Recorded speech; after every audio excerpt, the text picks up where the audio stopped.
La compréhension de ses forces et de ses faiblesses est à la base de toute vraie progression. Pour une communauté unie et forte, Mentalité Pensée vous présente une série de podcasts visant à travailler la conscience de nos frères et sœurs noirs.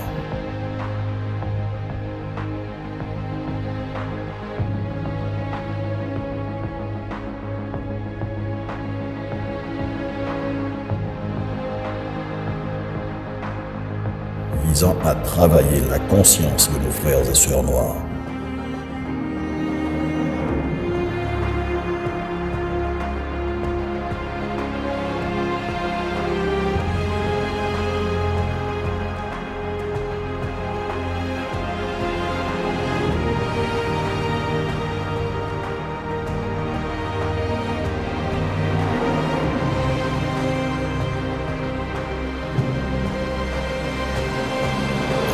Relevons le défi.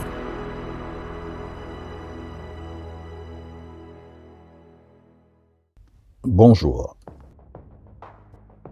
Ce que nous allons faire, plein de gens déjà le font.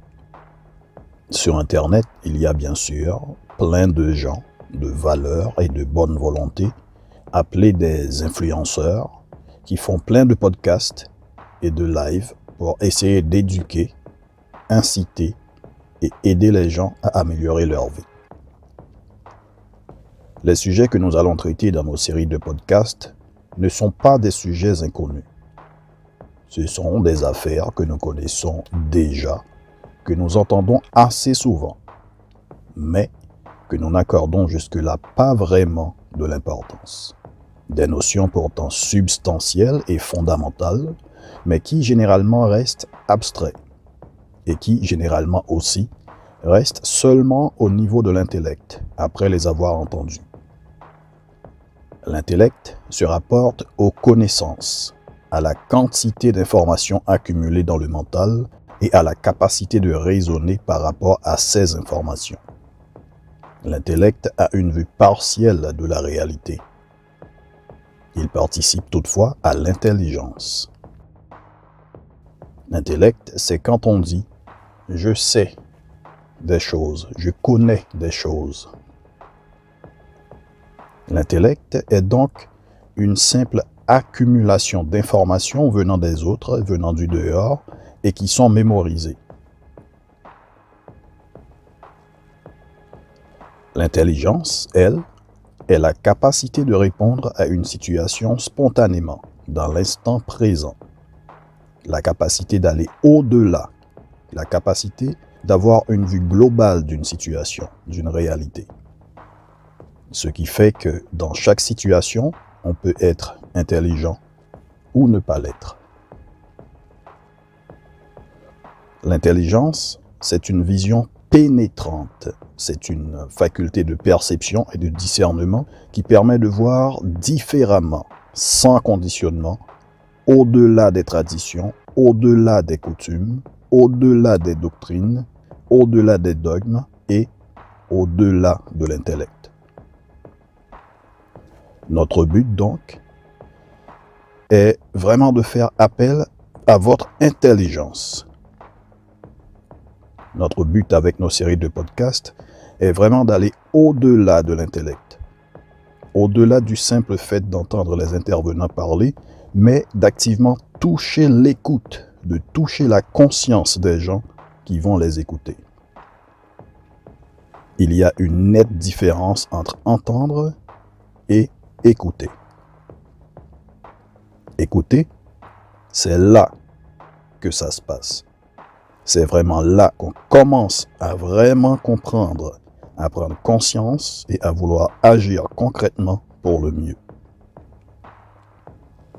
Face au grand flot d'informations, de distractions de toutes sortes, complètement accaparantes et captivantes des réseaux sociaux et des médias, nous espérons que nous serons vraiment à la hauteur de l'objectif visé pour une communauté unie et forte.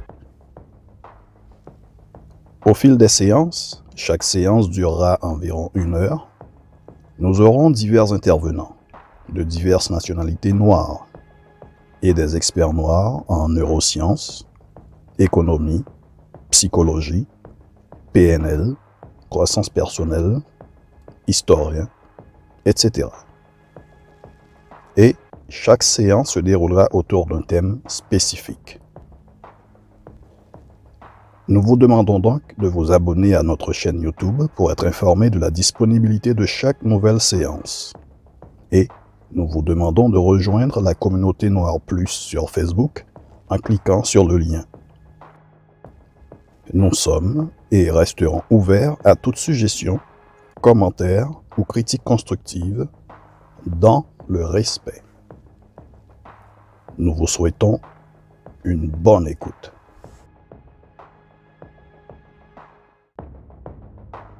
Bon, bonjour à tous. Nouvelle année 2023. Juste avant de commencer, je vous souhaite déjà tous mes meilleurs vœux. Aujourd'hui est le 5 janvier 2023. 5 jours sont déjà passés. Comment je vais de mon côté aujourd'hui? Au moment même où je vous parle, il fait -4 dehors. Donc, c'est un congélateur à ciel ouvert. Donc, comment je vais? Je peux vous dire que je vais bien. Et je suis très bien conservé dans ce froid. Aujourd'hui, c'est notre 4e podcast. Et encore une fois, je suis seul. Bien entendu, tout à l'heure, j'étais avec Malema. On discutait du podcast. Mais certains imprévus, on n'a pas pu avoir Malema avec nous. Je pense que le sujet d'aujourd'hui, donc pour le prochain podcast aussi, on va encore y revenir. Mais je tenais vraiment à faire ce podcast aujourd'hui avec vous parce que je pense que c'est très important, surtout en ce début d'année. Donc, le titre aujourd'hui pour ce podcast, ce 4e podcast, c'est « Ce que la communauté noire peut et doit faire pour progresser davantage ». Ou si vous voulez, nous pouvons reformuler ça autrement, nous pouvons dire « Ce que la communauté noire peut et doit faire pour rehausser son estime, son respect et sa valeur ». Il faut dire que il y a une grande nuance entre dire et faire. Dire n'est pas forcément faire. Mais faire, c'est aussi dire.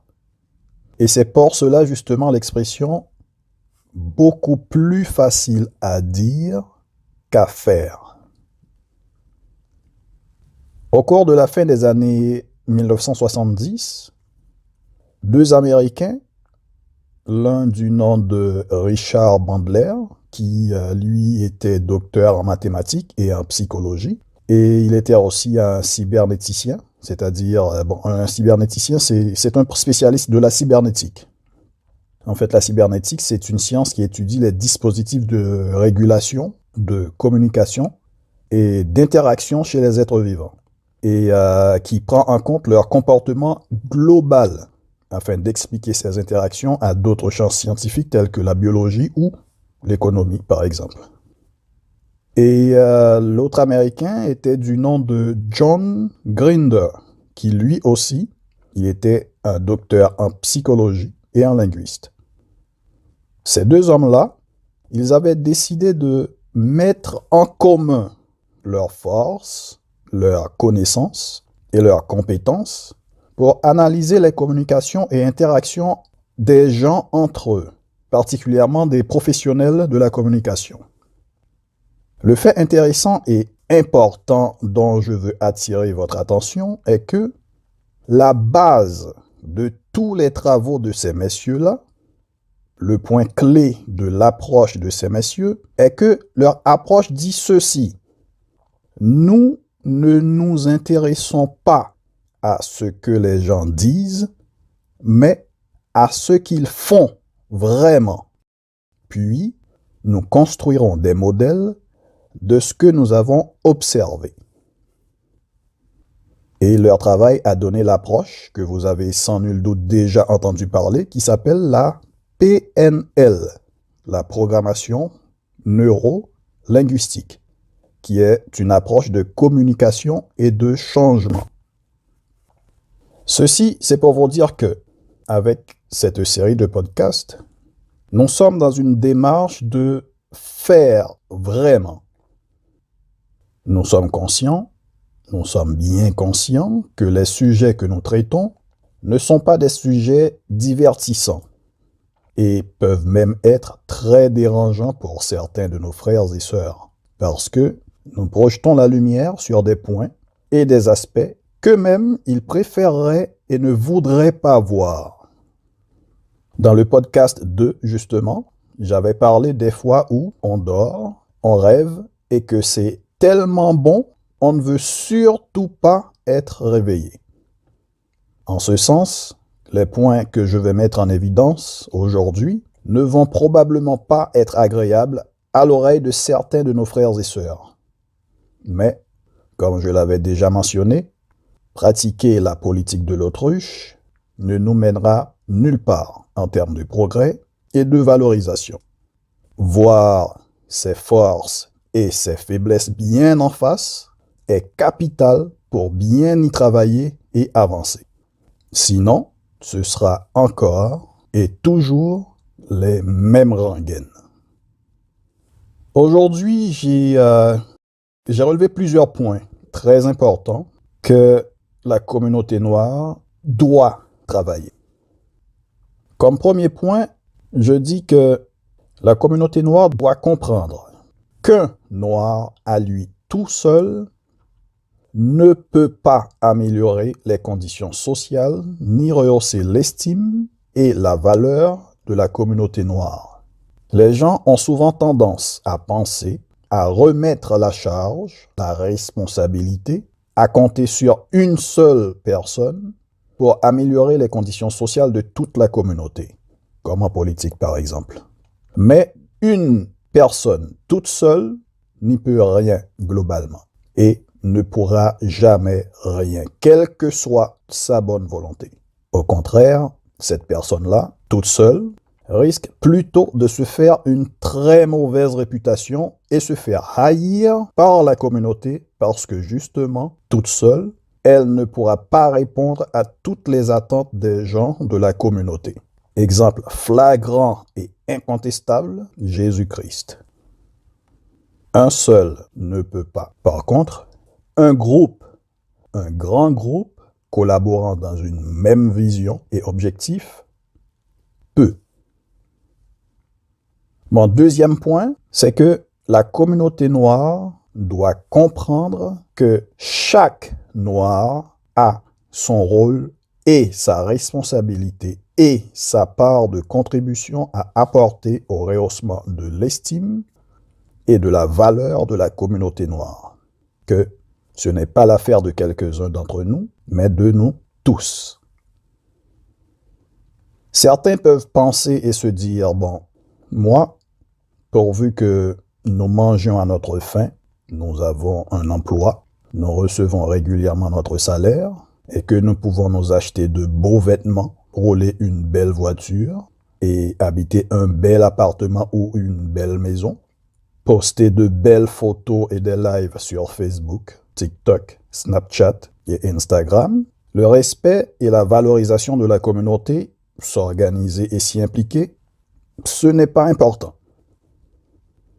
Bien, chacun son choix. Et bien sûr, on ne peut pas forcer les gens à faire ce qui est mieux pour eux dans leur vie. Mais ce qui se passe avec ce genre de réflexion, c'est que ces mêmes gens qui pensent ainsi vont dire et se plaindre plus tard que le pouvoir et l'économie est contrôlé par une oligarchie. Et dans une oligarchie, on trouve quoi généralement?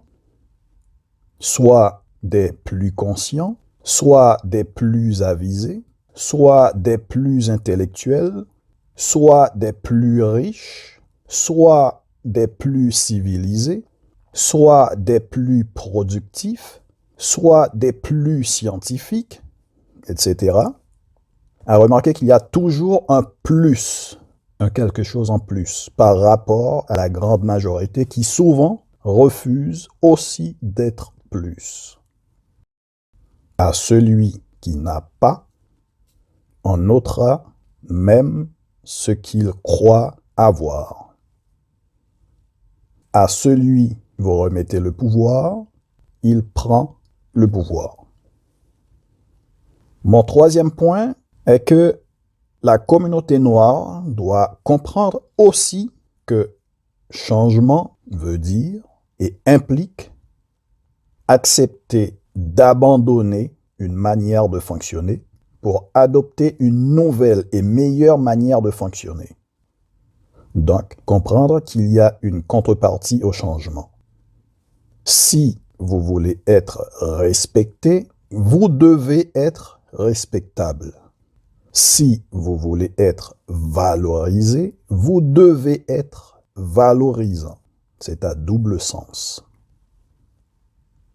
Mon quatrième point, c'est que la communauté noire doit vouloir participer au rehaussement de l'estime et de la valeur de la communauté noire. Encore une fois, certains peuvent se dire, moi, tout ce que je voulais, c'était juste avoir un emploi, avoir un pouvoir d'achat, subvenir à mes besoins, avoir mon smartphone avec l'Internet dessus, pour aller sur les réseaux sociaux, pour regarder des photos, des vidéos, des lives. Moi, ça me va. Pas besoin de me prendre la tête avec la valorisation de la communauté. En fait, je le répète, parce qu'en observant la communauté, c'est l'impression que j'ai de la majorité de mes semblables en ce sens. Mon cinquième point, et je pense que c'est l'un des points les plus importants. Mon cinquième point, c'est que la communauté noire doit apprendre à mettre un peu plus la production de l'avant. Par là, je veux dire apprendre à mettre un peu plus nos producteurs et la production de l'avant par rapport au plaisir et au divertissement. Je dis un peu plus parce que, vous le savez, nous le savons, et ils le savent tous, que les divertissements occupent vraiment la première et pratiquement toute la place du centre d'attention dans notre communauté. Pour ceux qui sont chrétiens, il y a une parabole très connue dans la Bible appelée la parabole des talents.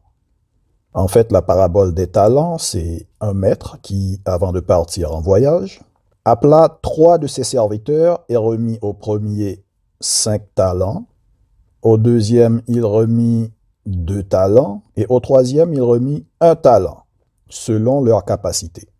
En fait, à l'époque, les talents étaient des mesures d'or. Pour faire court, celui qui avait reçu 5 talents les ont fructifiés et a gagné 5 autres talents de plus, qui fait un total de 10 talents. Celui qui avait reçu 2 talents les a fructifiés et a gagné 2 talents de plus, qui fait un total de 4 talents. Celui qui avait reçu 1 talent, lui, n'a rien fait, absolument rien fait avec le sien. Au retour du maître, les 2 serviteurs lui montrent comment ils ont fructifié les talents. Et le maître, très content, les félicita amplement pour leur accomplissement. Pour celui qui n'a rien fait avec le sien, le maître fit saisir le talent d'entre ses mains et le remet à celui qui avait 10 talents. Et il dit ceci. À celui qui a, on donnera encore, et il sera dans l'abondance. Mais à celui qui n'a pas, on ôtera même ce qu'il croit avoir. À celui qui a, on donnera encore, et il sera dans l'abondance. Mais à celui qui n'a pas, On notera même ce qu'ils croient avoir. Donc, c'est comme le dicton qui dit « La nature a horreur du vide ». Les ressources que nous avons, mais que nous ne fructifions pas de notre côté, s'en iront et feront inévitablement, concrètement et substantiellement, la fructification et la richesse d'autres.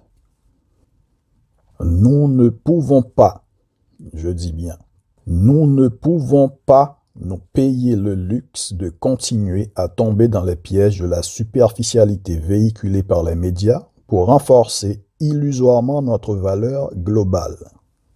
Et quand je dis superficialité, je pense qu'il est important de vous lire la définition de ce mot. Superficialité, définition. État de ce qui est superficiel, c'est-à-dire qui est futile.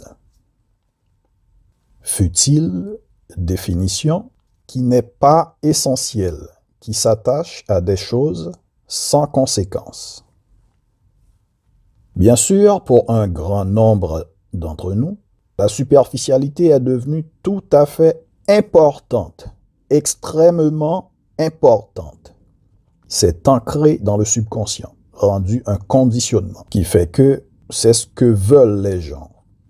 Mais si notre communauté a la réputation d'être globalement plus pauvre que les autres communautés, ce n'est pas sans raison.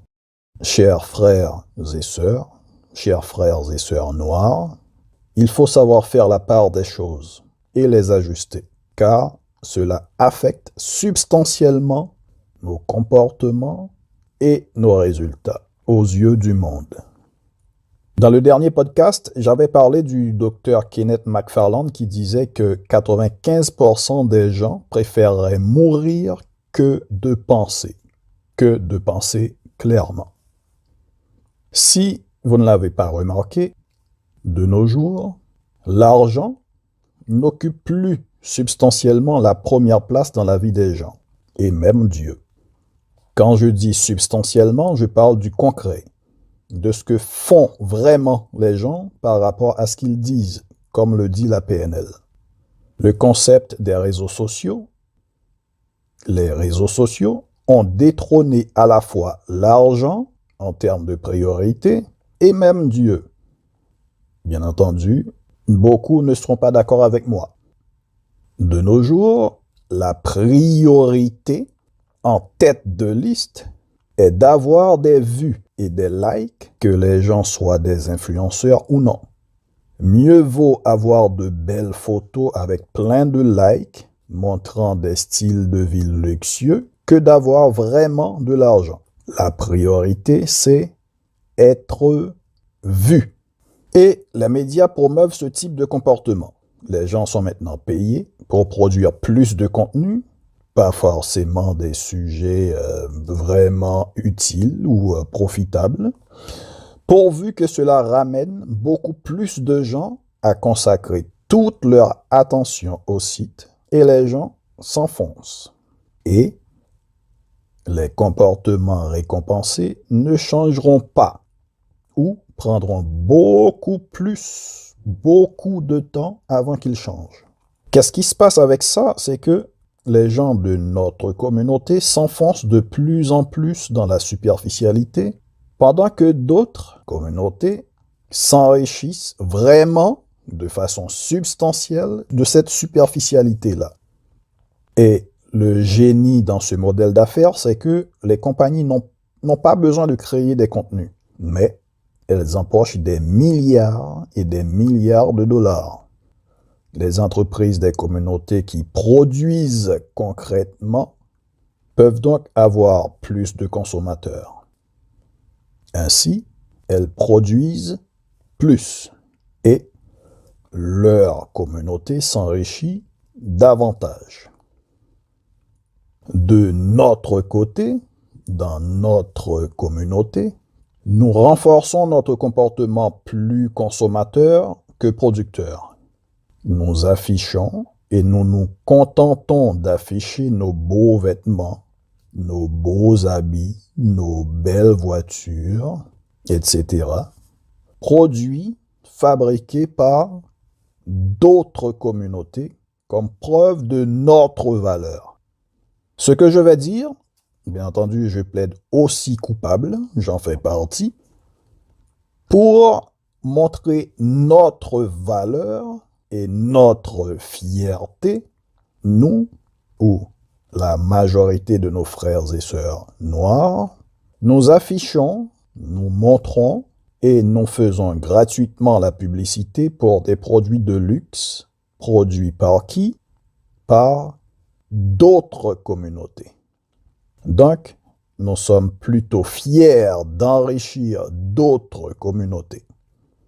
Généralement, pour montrer que nous sommes à notre top valeur, vous comprenez, nous affichons, par exemple, le Gucci qu'on a acheté, que nous portons, le Louis Vuitton, l'Armani, le Prada que nous portons.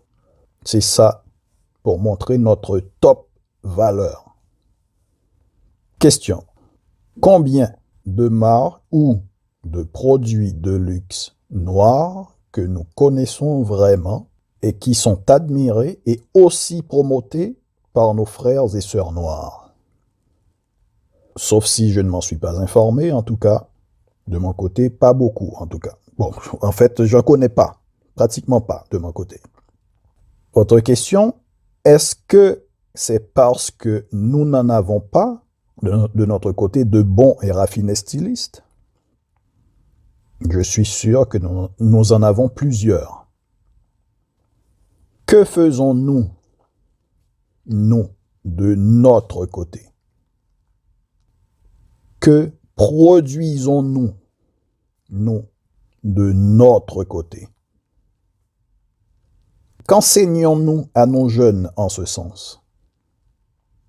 Ce que nous n'enseignons pas à nos jeunes, ils se les font enseigner par les réseaux sociaux de nos jours, à travers ce qu'on appelle les influenceurs, parce qu'ils influencent justement les comportements.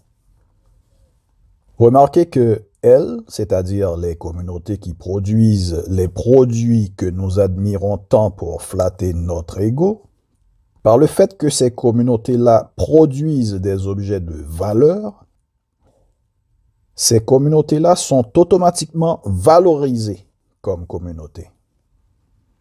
Bien sûr, historiquement et jusqu'à présent, d'ailleurs, les entrepreneurs noirs ont toujours eu et ont toujours du mal à accéder aux ressources nécessaires pour démarrer une entreprise. C'est un fait. D'autre part, comme je viens de le souligner, la communauté noire compte beaucoup plus sur les produits réguliers et les produits de luxe d'autres communautés pour valoriser leur ego. Et par ailleurs, dans notre communauté, ceux qui peuvent et veulent produire concrètement de manière à rehausser la valeur proprement dite de la communauté ne sont pas valorisés par la communauté. Nous valorisons les producteurs et les produits d'autres communautés. Ainsi donc, de nombreuses personnes et entreprises blanches n'hésitent pas à s'approprier les codes de la culture noire et nous les revendre. Et elles font beaucoup d'argent parce que nous sommes d'excellents consommateurs. Dans notre communauté, c'est tout autre. Et c'est un cercle vicieux. Si et quand nous trouvons un produit ou un service chez nous, la qualité de service fait souvent défaut, ce qui renforce encore la répulsion envers nos propres entrepreneurs. Nous accordons donc beaucoup de valeur et même plus de valeur à la production des autres communautés et nous négligeons la nôtre. Nous aimons bien parler des belles réalisations des autres communautés, mais nous négligeons les nôtres. Et nous nous étonnons et nous protestons du manque d'estime, de respect et de valorisation de la communauté noire. Big mistake. Malheureusement, ce mode de fonctionnement et de comportement commun et même trop commun dans notre communauté est totalement contre-productif pour notre communauté. Chers frères et sœurs noirs, élevons notre niveau de conscience. Ce qui m'amène à mon nouveau point, mon sixième point. Mon sixième point, c'est que la communauté noire doit apprendre à produire de meilleure qualité. Quand je parle de produire, je parle de fabriquer. OK? Je parle de fabriquer. Donc, la communauté noire doit apprendre à produire de meilleure qualité. Meilleure qualité de produit et meilleure qualité de service. Si nous produisons, mais ce que nous produisons est de qualité médiocre, cela ne va pas le faire. Il nous faut apprendre à produire des produits haut de gamme en qualité. Mon septième point est la communauté noire doit apprendre à agir concrètement ensemble pour améliorer les choses, c'est-à-dire apprendre à unir nos forces et comprendre qu'ensemble, on est plus fort. Généralement, quand l'un présente un grand projet à l'autre, au lieu de renforcer le projet, assez souvent, l'autre décide d'aller reproduire le projet de son côté. Question d'ego. Cette logique ne va pas le faire. Est-ce pourquoi, par exemple, dans notre communauté, en tout cas à Montréal, par exemple, je vis à Montréal, vous allez trouver plein de restaurants à propriétaires noirs, mais aucune chaîne de restaurants, aucune franchise. Peut-être que c'est moi qui ne me suis pas informé. En tout cas, j'en vois aucune. Chacun veut faire tout seul. C'est moi qu'on doit voir. Chers frères et sœurs, cela ne va pas le faire en termes de valorisation globale de la communauté. Celui dans la communauté qui consomme doit prioriser les produits de celui qui produit dans sa communauté. Et celui dans la communauté qui produit doit toujours améliorer la qualité de son produit et de son service. En fait, plusieurs autres de mon entourage et moi, nous connaissons bien une des très grosses entreprises québécoises qui fonctionne sur ce modèle d'affaires. Cette entreprise-là, quand elle a besoin pour faire affaire, elle va chercher d'abord dans sa communauté. Si elle ne trouve aucun entrepreneur pour répondre aux besoins, elle va chercher ailleurs, ce qui, par synergie, valorise davantage à la fois l'entreprise et la communauté. Mon huitième point, la communauté noire doit apprendre à dépasser notre résistance au changement. Ici, je parle de nos conditionnements mentaux, la résistance due au conditionnement. Ce que vous entendez, vous êtes conscient que c'est vrai et que cela devrait être fait. Vous êtes conscient que cela amènera vraiment de meilleurs résultats, mais sans même savoir pourquoi, vous choisissez de continuer à agir de la même manière que d'habitude et paradoxalement, continuez à vous plaindre du sort des Noirs. C'est de cela que je parle quand je dis apprendre à dépasser notre résistance au changement. La différence entre ce que vous dites et ce que vous faites vraiment. Mon neuvième point. La communauté noire doit commencer quelque part et savoir où on veut aller. Et bien sûr, vouloir y aller et prendre les dispositions pour y aller. Indépendamment de nos croyances religieuses et de nos statuts sociaux, nous devons nous retrouver quelque part pour travailler dans un objectif commun qui est celui du rehaussement du respect et de la valeur de notre communauté, de la communauté noire. Il n'est point de vent favorable à celui qui ne sait pas où il va, pour citer Sénèque. Et, chers frères et sœurs noirs, aller où on va ne peut pas, globalement parlant, se résumer juste à aller sur les réseaux sociaux, poster et regarder des photos et des vidéos et des lives pour flatter notre ego.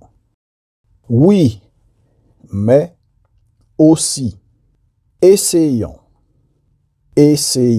d'agir autrement, plus concrètement, et voyons ensemble la différence. Si vous pensez que c'est trop ennuyeux pour vous, je vous suggère de l'aborder avec une approche scientifique. Tentons l'expérience. Essayons de l'expérimenter. Essayons d'expérimenter une autre manière d'agir pour voir ce que nous aurons comme résultat. C'est comme ça que ça se passe dans la science. Ils cherchent toujours à expérimenter pour voir. Donc je vous propose la même approche. Quand on veut récolter d'autres genres de fruits, nous sommes obligés de semer d'autres genres de graines. C'est la base. Et penser le contraire, c'est de la folie pure.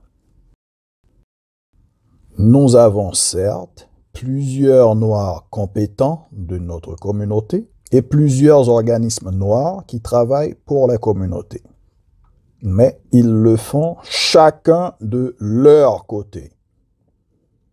Et si tous ces chacun-là, toutes ces ressources-là et toutes ces forces-là unissaient leurs forces pour plus d'impact ou pour un impact encore plus grand et plus significatif? C'est de cela que je parle.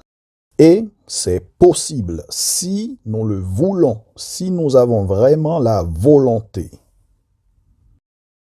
Partant du principe et du fait que ceux qui font le mal savent unir leurs forces et s'organiser ensemble pour augmenter leur puissance et leur capacité à faire plus de mal dans leur intérêt commun, mais ceux qui peuvent faire le bien dans la communauté noire n'arrivent toujours pas à s'unir et s'organiser ensemble pour augmenter leur puissance et leur capacité à faire plus de bien dans leur intérêt commun. Je dis que c'est possible.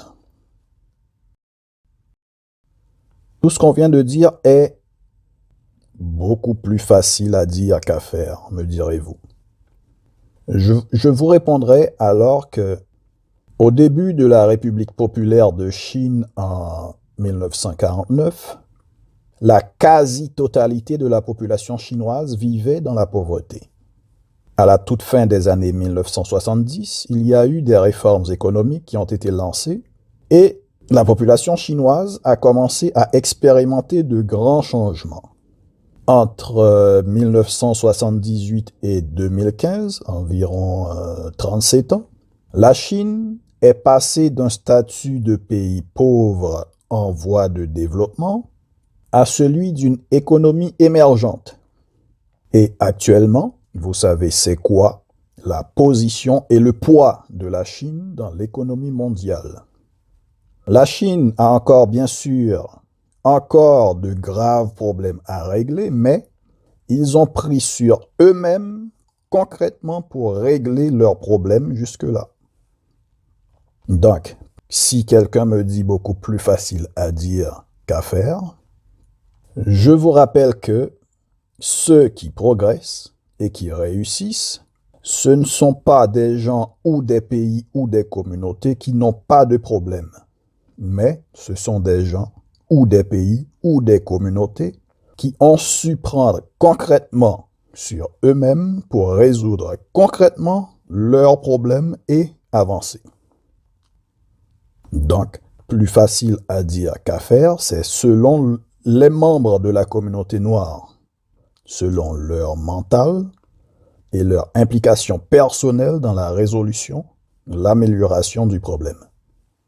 En ce sens, nous avons lancé le projet Communauté Noire Plus. Comme je l'ai dit tout à l'heure, historiquement et jusqu'à présent encore, les entrepreneurs noirs ont toujours eu et ont toujours du mal à accéder aux ressources nécessaires pour démarrer une entreprise. Le projet Communauté Noire Plus est une plateforme qui va réunir des milliers de frères et sœurs de la communauté noire de toute nationalité pour former une forte communauté noire d'entraide et d'impact pour aider la communauté noire, c'est-à-dire les membres de cette communauté-là, à démarrer et réaliser ensemble leurs projets en s'entraidant, avec des programmes de formation pratique, bien sûr, pour aider à renforcer et maintenir la progression. Résultat et retombées à long terme par rapport à ça, cela créera plus d'opportunités, des emplois, et cela renforcera bien sûr la productivité et la croissance créative, économique et sociétale de la communauté noire aux yeux du monde. Donc, augmentation progressive du respect et de la valeur de la communauté noire. En ce sens, nous vous demandons d'agir, nous vous demandons de vous impliquer, d'aller adhérer au projet en consultant le lien dans la description de la vidéo. Rejoignez le projet et ramenez d'autres frères et sœurs noirs à rejoindre le projet. Et abonnez-vous à la chaîne pour être au courant de la disponibilité de chaque nouvelle séance. Je pense que nous pouvons faire mieux. Bien sûr, tout ce que je viens de vous expliquer là, vous pouvez accepter l'information et choisir et décider d'agir en conséquence, ou vous pouvez choisir de la négliger ou de la rejeter et continuer à payer les conséquences et continuer à vous plaindre du non-respect et du manque de valorisation des Noirs. Bien sûr, tout ce que je viens de vous expliquer là, vous pouvez accepter l'invitation et choisir et décider d'agir en conséquence. Ou vous pouvez choisir de la négliger ou de la rejeter et continuer à payer les conséquences et continuer à vous plaindre, à nous plaindre du non-respect et du manque de valorisation des Noirs. Mais pensez un peu. Et si on essayait de faire un effort conscient pour faire mieux? Pensez-y. Et si on essayait de faire un effort conscient pour faire mieux? Ceci donc est le titre de notre prochain podcast. Et si on essayait de faire un effort conscient pour faire mieux? Le sujet d'aujourd'hui, pour notre prochain podcast, j'espère que les autres frères seront avec nous. Je pense qu'on va encore devoir y revenir. Parce que de mon côté, j'ai donné mes opinions. Et je pense que ça prend aussi l'opinion des autres confrères. Donc, on aura à y revenir et on va parler de l'essai en ce sens, de l'approche scientifique de l'affaire. Restez branchés et surtout, abonnez-vous à la chaîne et rejoignez le projet. C'est du sérieux. D'ici là, je vous dis merci. À la prochaine.